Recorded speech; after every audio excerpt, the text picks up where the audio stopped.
we are going to talk about the challenge of being a pastor's kid. PKs are expected to be holier than the holiest, you know?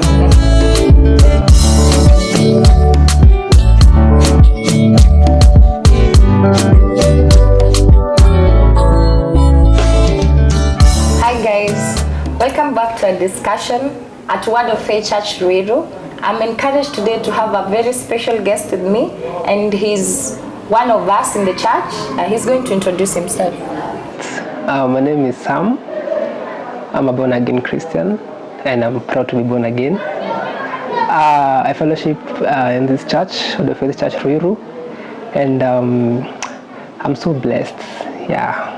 Thank you so much. Today I want us to discuss on several issues.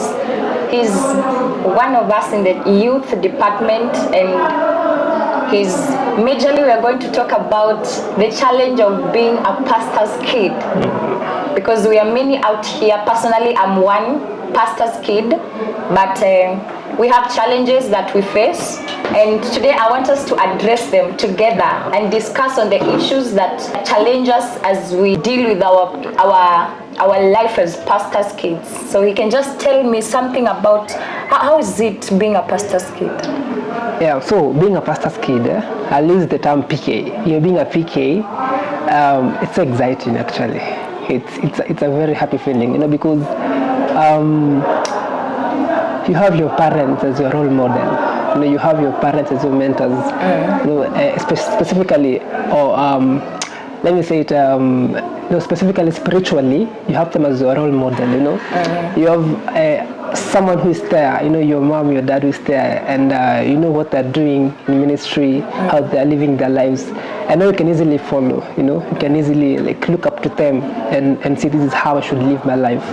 You know, spiritually, morally. You know, and even and if you're lucky enough to have, you know, parents who are real pastors, you know, you have so many pastors out here. You have so many crooked pastors out here. So if you're lucky enough, like me, who has parents who are legit pastors, you know, pastors who preach the right word of God, you know, the truth, you're very lucky, and it's a very exciting feeling. It's a very happy feeling, and I'm so happy to be a PK. Wow. Yeah. Personally, I feel like when you're a pastor's kid and you're in the church, you have to be key in the leadership and be morally on top so that you can lead others who are joining in the church. Then you need to emulate them. So how do you deal with leadership in the church as a pastor's kid? Wow. First of all, as a pastor's kid in our church, I lead the media team, and I'm so happy about that. To answer your question, you know, there are many controversies about PKs. You know, PKs are expected to be holier than the holiest. You know, PKs are expected to be perfect actually. But yes, I know PKs, we have a responsibility because we need to give our parents the moral authority to even lead others. You know, because if your parent is a pastor and this is what he tells the other youths, you know, don't do this, they must see it from you as an example to give them, you know, the moral authority to, you know, to tell them, to give them instructions. You know, so you know, as a PK, being active in the church, I guess it's a good thing because it gives the pastor that moral authority first.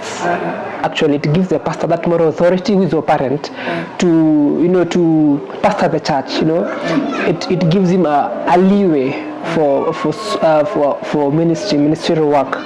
Secondly, remember, as a PK, you're also a Christian. You know. It's funny that most of the PKs are not born again actually, because they think that being a PK you are automatically born again. You know, so if you've not confessed Christ as a personal savior with your mouth and believed with your heart, you're not born again, whether you're a PK or not. Well, that's one thing. So I believe as a PK you need to be very active in church, in ministry, in your walk with God, in your intimacy with God, because it's the right thing to do as a Christian, not even as a PK. So, in dealing with leadership in church and, things to do in church, I guess from me, I see it from a point of view, from a point of being a Christian first than a PK. Yeah. So even if I was not a PK, I would still have served in church, in whatever department. Yeah. That is good. So I want us to go on your personal side. Let's not now dwell in the church area only. Out there, wewe unaenda nje, you know you're a pastor's kid. How do you deal with watu wengine wakishajua you're a pastor's kid out there? What do you show them out there? Can you just tell us, hata watu wana watch nyumbani?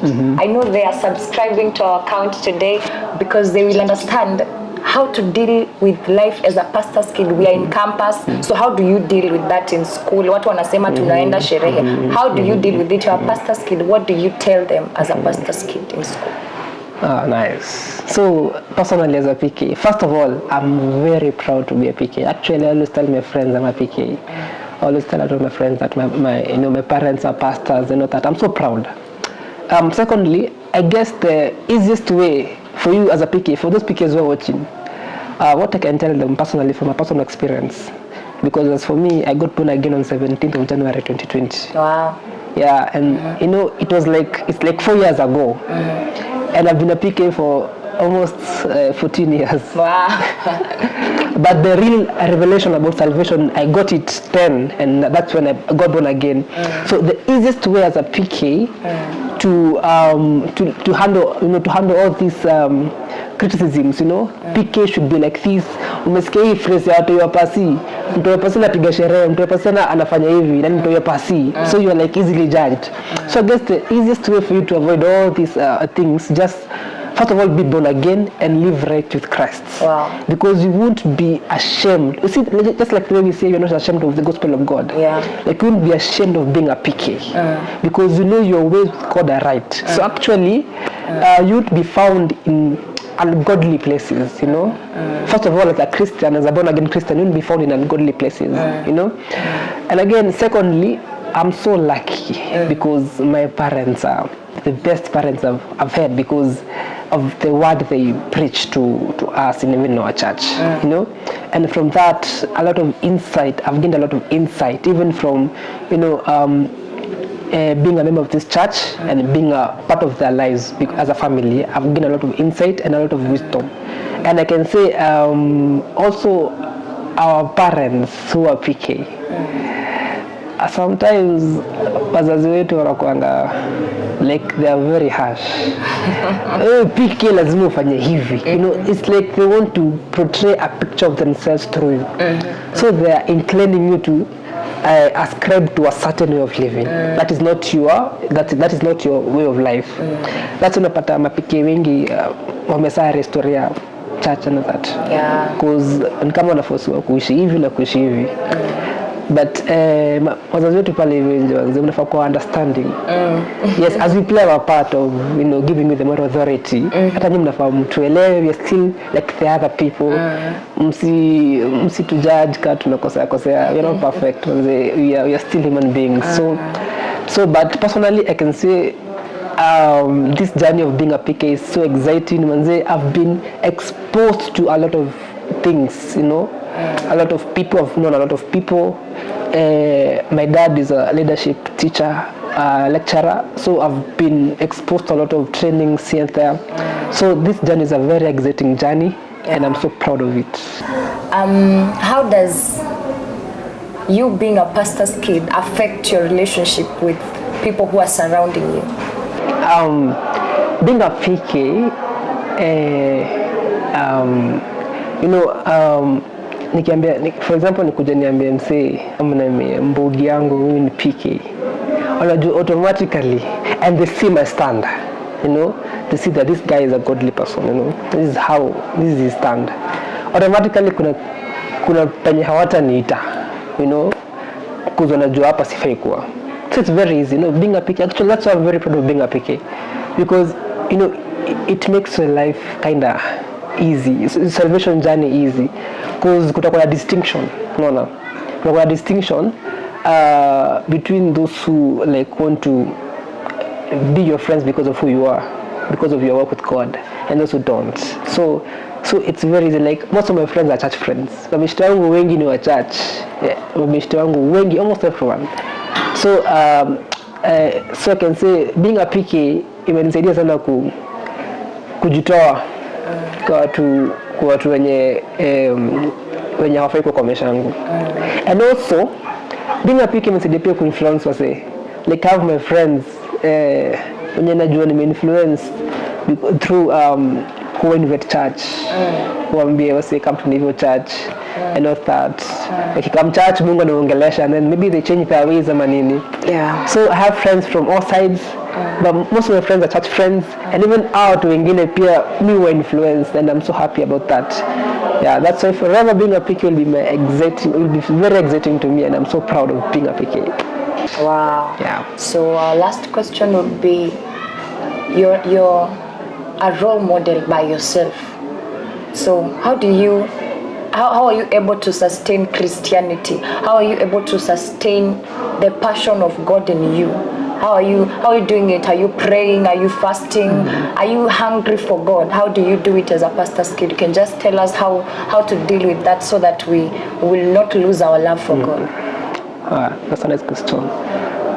First of all, I decided, because as I told you, I got born again on 17th of January 2020. I can even remember the time, it was exactly 10 p.m. So I decided from then that I will make it a personal initiative for me to get closer to God. So, and from then, yes, it has been a journey of, it has been a hilly journey, yes. Salvation it's not a smooth journey.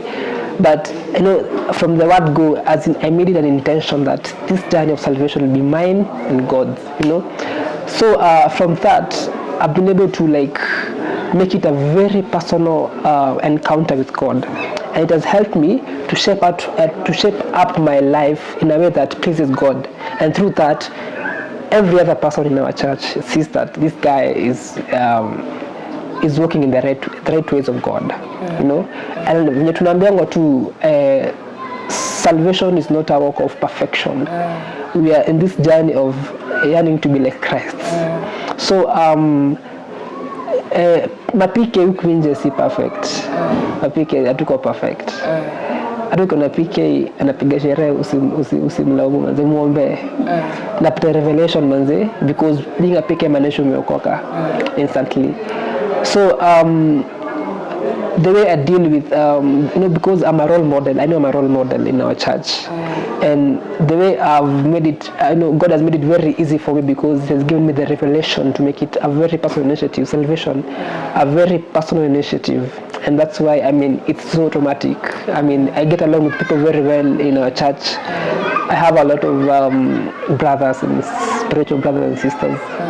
And I just love them. I get along very well with them. So I can say it's not a difficult journey for me. Wow. It's a very smooth and exciting journey as a PK. Wow. And lastly, before we proceed, being a PK, kuna pia issue I'd like to maybe address our parents out there. Because I know kuna challenge moja PK office, challenge moja kubwa wa PK office. Because you see, your parent is your biological parent. Your mom is a biological mom, your dad is a biological dad.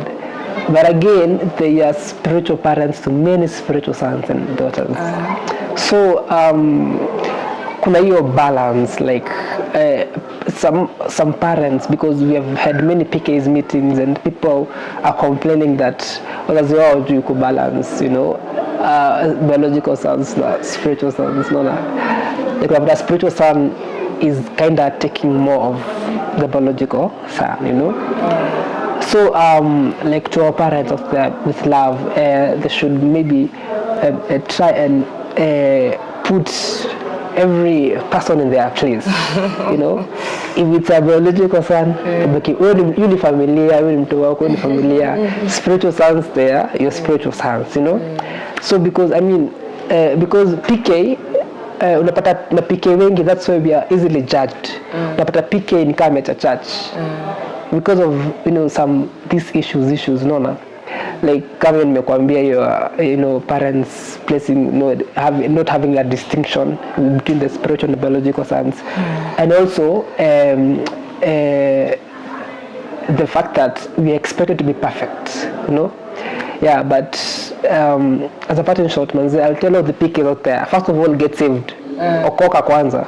Ujue salvation inamaanisha nini, uokoke, and everything else will be you'll be very proud of being a PK. Yeah. Na utakuna nengi uko nje unaambia wase mimi babangu ni pasi, mamangu ni pasi, and I'm not ashamed of that. Kama utasema waseme but that's what I am. Don't change anything. Yeah.